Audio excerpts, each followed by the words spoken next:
Bakole! Yeah. Woo! Whoa. The whole arena shook when he went down. Wow. It's over. This fight's over. It was one shot, one right hand.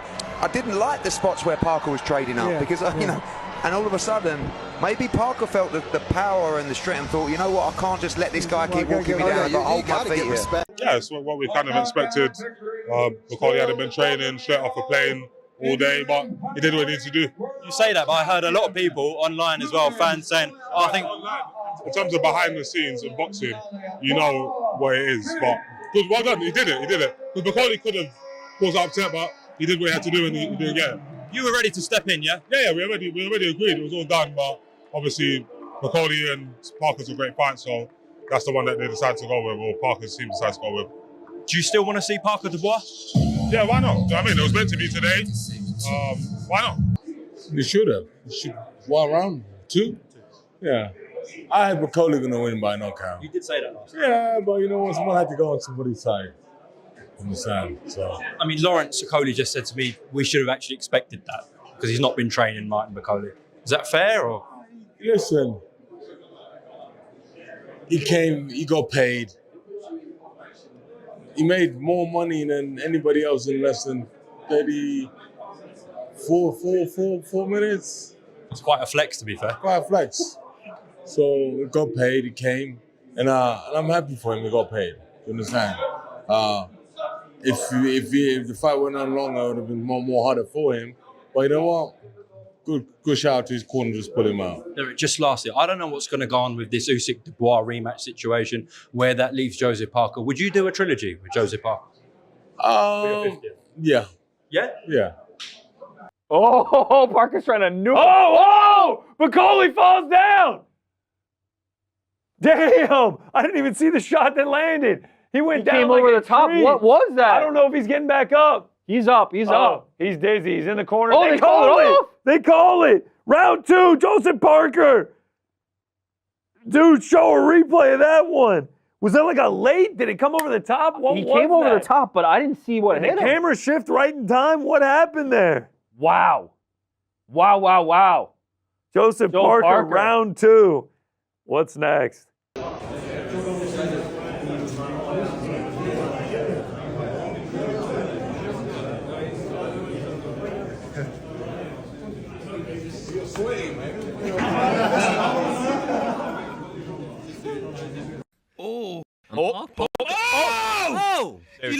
What happened? I think he caught high on the head. I think he's temple. The pair of them landed at the same time, I think, but Bakole went down. Yeah, Bakole's on the floor. He's climbing back to his feet. Please make it. He doesn't look good. He looks shaken. And that is bullshit.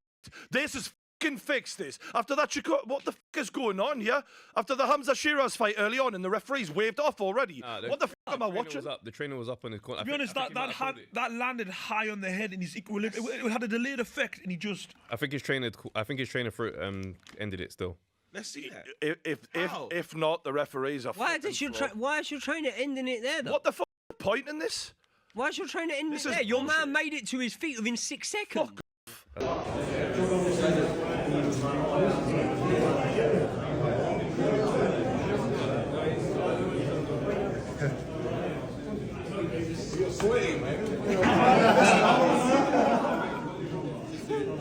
After the shocking and out-of-the-blue cancellation of Dubois versus Parker, the boxing industry is buzzing with controversy while trying to discern what led to this decision. The news that was broken by none other than Frank Warren during the official press conference quickly garnered a lot of skepticism, as people viewed it as a blatant attempt at ducking the challenge. To make matters even worse, the reasons that Frank was sharing were questionable, to say the least, because even though the promoter highlighted sickness as the major reason for this last-minute withdrawal, no further clarification was provided on its intensity or nature.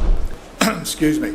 Unfortunately, at this moment in time, Daniel's been evaluated by a doctor, and when we have more news, we will share it with you and update you.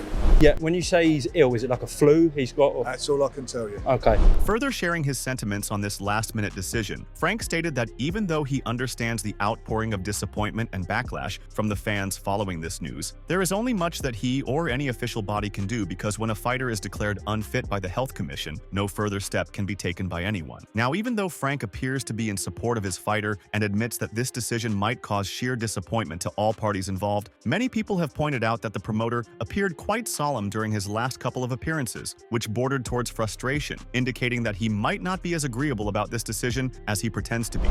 Very late this afternoon. Okay, so it's been a stressful day. To say the least. For the fighters as well. It's a shame for the fighters, for everybody involved. TV companies, and more importantly for the fans. Riyadh season, you know, His Excellency, everybody involved with this. We're all gutted, but what can you do? That's the world we live in. He's obviously disappointed. Everybody's disappointed. You know, it's like the biggest nights of their lives, these guys. Talking about the fighters involved, Joseph Parker appears to be nonchalant regarding this change of heart from Dubois' side, stating that even though there is always an earlier wave of disappointment following these announcements, there is nothing that you can do at the end of the day. Hoping that his ex-opponent gets back on foot, Parker emphasized that he will not allow this to affect him, especially after the months of continuous hard work that he has done in his fight, and that he will still be participating in the highly awaited Riyadh event with now Martin Bakole as his adversary. If he is ill, hope he gets better soon, and I'm looking forward to Saturday and putting on a great show. Things happen in life. It's not just boxing, in life.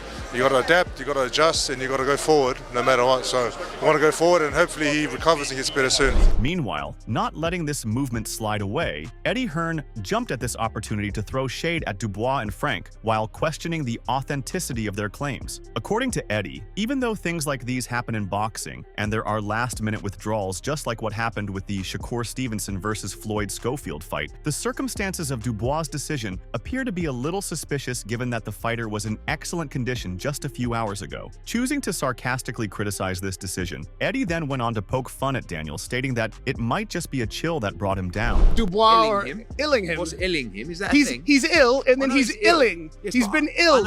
I know when you're ill, but I didn't know that when you're ill, you're illing. All right. I don't know the reason for his illing, yes, but clearly it's a reason to keep him out of the fight. So, you know, I think it's a bit chilly out here. It's been catching people out. I'll be honest, like, even last night, I got back to the hotel, felt a little bit of a chill. Luckily, I'm not in the World Heavyweight Championship. However, choosing to not divulge any further in this situation, given that neither of the fighters is represented by his promotional company, Eddie shared a different narrative on this situation, commenting that even though there will always be an air of skepticism following this decision, one thing that you have to admit is that for a heavyweight champion who recently has garnered fame and prestige after winning against a prominent name like Anthony Joshua, you will be hesitant in entering in the ring against one of the best fighters in the division, given that you are not in your prime physical condition. So, yeah, I don't know. But the problem is, if you've just won the World Heavyweight Championship from AJ and you're under the weather, or you've got the flu, or even a really bad cold, do you want to risk it all against Joseph Parker and throw it all away? It's a very tough decision, but sometimes the fighter has to protect himself, you know? On the other hand, focusing on the next fight that is now scheduled to take place in replacement of Daniel versus Parker, which is the equally challenging and exciting bout between Joseph Parker and Martin Bakole, Eddie made a shocking proclamation that this fight might even be a better watch for fans than the Dubois fight, based on the explosive power and compatibility that both these heavyweights have. Another important factor that the promoter highlighted was that the fans should be looking at the bright side of things. If this had been any other weight division, the fight would have been cancelled from the get-go, but due to it being in the heavyweight division, the fight is allowed to go on the duo to the very specific ruling on the weight that is something only reserved for the heavyweight fighters. The fight's automatically off. The board would not allow it, but with no check weight and the heavyweights, you can come in on the weigh-in day. And Martin Bakole is on a plane, I believe, from the Congo today. I can't, yeah, it's just an incredible fight. May even be a better fight than the Dubois fight. Further adding to his take on this upcoming fight, Eddie seems to champion Parker once again based on his overall boxing prowess and the continuous hardwood and tenacity that he has displayed in the last couple of months for the preparation of this bout. Looking at the other side, he added that even though Bakole is a force to be reckoned with, especially after everything that he has faced in the last couple of months and the excellent performance that he has displayed, there is still a possibility that he might not be in the most optimal condition, given the extremely short notice he was handed. Pull for Parker, unless he's in against one of our guys. But yeah, I mean, it's a tough fight. I think, to be honest, like, one of Bakole's weaknesses is his fitness and coming in at short notice. You know, but he's dangerous, and it's going to be a hell of a fight. Expressing the same emotions as Eddie, His Excellency Turki Alalshik also seems to believe that this new fight will be an even better watch for the fans, given the sheer power possessed by both fighters. Now, although there have been certain hiccups along the way for this fight card, including fighters pulling out at the last minute, and many experts openly criticizing the management of the event, Turki is focused on the road ahead and has even labeled this new fight as an improvement for the already magnificent Riyadh season card. Sharing his views with the Ring magazine, Turki stated, "The card of the century just got better." Moving on, with only a day left in the most historic event in boxing history, many prominent analysts and boxing personalities have shared their views on this new fight along with predictions. Ben Shalom, who promotes Martin Bakole, revealed some behind-the-door dealings that went on to make this fight a possibility. According to the young promoter, although he was quite confused regarding the whole scenario at the start, he quickly jumped forward to present a case for his fighter in front of the officials, including His Excellency, which surprisingly ended up materializing in a very short period of time. As soon as we saw the news, I wasn't sure whether it was one of these, you know, fake news type, let's build the fight type thing, because we've seen that with the Canelo stuff, and I was thinking, what's going on? So I said to the team, would we take it? And they said yes. Wow. You know, the team, Martin's team, saying, go on, let's put it forward. So I got onto His Excellency. I said, we want the fight. And then we just got into it. Meanwhile, I'm up on the stage. The deal was done whilst I was in my chair over there. It was incredible, and fair play to His Excellency, because I didn't think we were going to get it, if I'm honest. And it's an unbelievable, to take it on 2 days' notice, it's unbelievable. Addressing the claims that they might have been a little too quick in accepting this fight considering the extremely limited time period that they have, Ben emphasized that even though he understands where these comments are originating from, as a promoter, it is his duty to orchestrate the fights that his fighter wants, no matter how absurd or orthodox they might seem to the general public. He added that regardless of the short period of time, Martin has been training extensively for the last couple of months in hopes of getting a big opportunity like this, and now that he has gotten this chance, he is not going to let this slide away for anything in the world. Listen, I've always said if the fighter wants to do something, we're going to support them. Okay. And for me, it was all about, is Martin's mind right? Does he want the fight? When he's giving you no hesitation, it's 100%. He's sat up in the Congo thinking, this is it, this is it. And so there's no chance I'm standing in the way of that. And if he's ready, he's ready. And he's coming to win on Saturday night and shock the world. Sharing his views on how the fight will ultimately go on, Ben emphasized that from the very beginning of the dealing process, he was adamant on the fact that if there is any fighter who can stand toe-to-toe with a brutal beast like Joseph Parker, then that fighter is none other than Martin Bakole. Ben also added that after this fight, if Martin manages to come out as the victor, then everyone must acknowledge him as one of the best fighters in the world in the heavyweight division, because to come at this stage in the last minute and to outclass one of the most brutal fighters in this generation. We felt like the only 50-50, you know, this card is about a historic card. This is about a 50-50 card, and for me that was the only fight to make if you're trying to do this. But for me, everyone deserves a lot of credit. Everyone's taking a lot of risk, but I hope Martin Bakole gets the appreciation of every boxing fan. To do this on 2 days' notice, a top 5 heavyweight like that, with a final eliminator around the corner for our entertainment, to add to the greatest card, I believe, of all time, he deserves absolutely every credit. Another personality who seems to be rather enthusiastic regarding this last-minute change is Teddy Atlas, who recently shared his views during an interview, stating that even though many people might label this development as a disappointment or downgrade, in reality, this new fight between Joseph and Martin is a very fortunate surprise, as it is not every day that you get to see two of the most vicious fighters in the division go at one another in hope of cementing their names as the elites of the division. Dangerous guy. You talk about, you know, you would be disappointed. The air would be out of the balloon when you had such a great fight with Parker and Dubois, that all of a sudden now it's going to be a downer. Guess what? It's an up again. It's up again because of who the replacement is. A guy that is just as dangerous, or at least in that neighborhood. But I'm going to say just as dangerous as Parker. Being a part of this industry for a very long time and observing all sorts of last-minute changes throughout the course of his career, Teddy revealed that usually the fights that are later scheduled fail to leave a mark on the audiences. But this time around, that might not be the case because Martin is an excellent fighter, who despite the short notice appears to be in good shape as well, which is wonderful given the stage that he will be performing on. Talking about the passion that Martin possesses, Teddy explained that after a fighter has gone through multiple disappointments and disregard from his community, he will make sure that he gives the absolute best performance of his career to show the world that he is not someone who can be undermined this easily. You got deflated, you know, and you were ready to, you know, just, I mean, all of a sudden you're, oh, it's there, because usually that doesn't happen. On most cards, the replacement would be a lot safer level, and not here. As something you might make an argument in some cases that the guy's hungrier, and we know how he can punch, we know what he did. Along with praising Martin in this new matchup, Teddy also commended Parker for his resilience and sportsmanship, because even though he had to change his strategies and somewhat uproot his entire game plan given the sudden change in opponent, he did not back down and did not yield in the face of this adversary. Instead, he welcomed the challenge with open arms and even demanded that he should be paired up with equally ferocious opponent, who can allow him to reach his full potential and can aid him in cementing his name in the heavyweight division as not only one of the most ruthless fighters of this era, but also as someone who never shied away from a challenge no matter how difficult it might appear to be. That's to Mr. Parker that he asked for it. That tells you all you need to know about Joseph Parker, what he believes, who he is, and what he wants to do. He wants to fight the best guy available. He was ready to fight the best guy available, the world champion. So give me the next best guy. Well, this guy, you know, you sure? I mean, you want it? Yeah, I want him. He asked for him.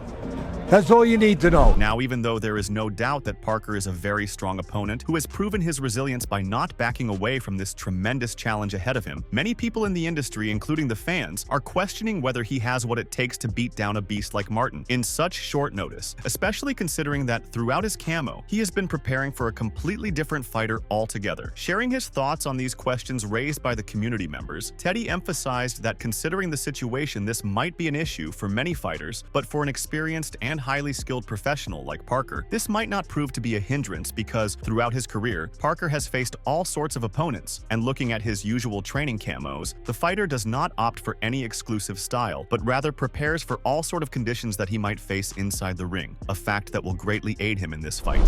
But we forget sometimes, the guy that had full-time preparation had a 2-month camp, or maybe more. He was prepared for one specific, what you just said, one specific style. In some ways, it's an advantage to the other guy if he's in shape, because he wasn't prepared for no style. So he's not locked into one style. He's been locked into one style preparation. Yeah, they got to adjust. Yeah, but a guy with the experience of Parker, that's the good news. And with the experience of his trainer, a former world champion and Olympian, and Andy Lee, that's the good news. They will be able to handle that adjustment better than a lot of people would. Along with this, while acknowledging the hard work that goes on behind the scenes, which is usually hidden from the public eye, Teddy explained that for the officials to orchestrate a bout of this caliber in just a few hours is an astonishing thing and something that could have never been possible a few years ago, which goes on to show the impact that Riyadh season, as well as his excellency, has on the sport in general, where he is not only successful in arranging the biggest fights ever between the elite fighters, but he has also been able to bring the promoters and organizers together under one umbrella where they can socialize openly and can complete the previously tedious negotiation process within a few phone calls. Martin Bakole, and His Excellency makes the fight in minutes. It's astonishing. There was names like David Adelaide, Lawrence Okoli being banded around, but it is Bakole, and I think Bakole is a massive replacement and a fantastic one at 48 hours notice. Adam Smith, who is another renowned veteran of this exciting combat sport, also appeared flabbergasted at the speed and efficiency with which this matter was dealt with, and how a huge last-minute disaster was stopped by the collaboration of some of the biggest names in the industry. While talking about this fast pace, another important aspect that Adam talked about was how not only was the deal made in less than an hour, according to what the sources have reported, but the choice of opponent also seems to be world-class and compatible with Parker. And look what's happened here. Daniel Dubois ill, our hearts go out to him. Joe Parker, what's he going to do? Who's he going to fight? Martin Bakole impressed His Excellency in America, what he did to Jared Anderson. And guess what? I think Turkey thought, I've got to have a big name, so this card remains the best card ever. I want Martin Bakole, and Martin Bakole got it. Sharing his thoughts on the impact that it might have for either fighter, Adam explained that even though some people might be frustrated that they are not going to see their fighter enter the ring, no one can deny that this fight is as great as the previous one, and this fight also seems to have a more meaningful impact on the fighter's career as well, because even though Martin is an excellent fighter, he has not been getting as much recognition as he deserves. So to get a chance like this bout of the blue is something that no fighter in their right mind will ever let go, and even though Bakole is not in as much of an optimal condition as his opponent, he will employ everything in his arsenal to give the best performance of his career at the biggest stage in the world right now. So for that fight to be the replacement, that's all you need to know about, really. The commitment that, you know, Turkey Al-Sheikh has to the sport, that the people like Spencer and Hearn and Frank Warren, that they're willing to put in a replacement like that. He's only 60% fit, that's what Billy Nelson's saying, but he's ready to rumble Saturday night. So in the end, what are your thoughts on this surprising new development ahead? Make sure to tell us about your thoughts in the comments below, and if you enjoyed the video, like and subscribe to our channel.